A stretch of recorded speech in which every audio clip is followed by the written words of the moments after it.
আনোয়ারা কর্ণফুলী উপজেলা জাতীয় নাগরিক পার্টির এনসিপির উদ্যোগে ঈদ পুনর্মিলনীয় ও সংবর্ধনা অনুষ্ঠিত হয়েছে।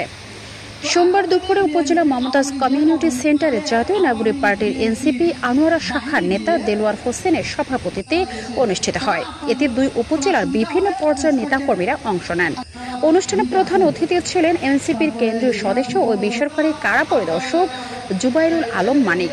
বিশেষ অতিথি ছিলেন জুলাই মাসের গণ অভ্যুত্থানে আহত মোহাম্মদ জাবেদ মোহাম্মদ নঈমুদ্দিন, চার্চ কমিটির চট্টগ্রাম দক্ষিণ জেলার এনসিপির সদস্য মোহাম্মদ আকাশ নূর, সাবেক জেলা সমন্বয়ক এনসিপির দক্ষিণ জেলা চার্চ কমিটির সদস্য ওবায়দুর রহমান আশফার, বৈষম্য বিরোধী ছাত্র আন্দোলনে সম্মিলিত বেসরকারি বিশ্ববিদ্যালয়ের যুগ্ম আহ্বায়ক শাহিদুল আলম শাহিদ এবং স্থানীয় নেতারা।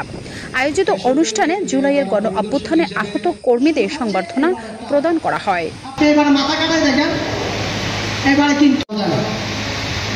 তো এখন যদি বিএনপি আওয়ামী লীগ যেহেতু মাঠে আওয়ামী লীগ বিএনপির বাহিরে গিয়ে দাঁড়া গেছে, তখন আপনার রাজনীতিটা হবে রেসপেক্টেড।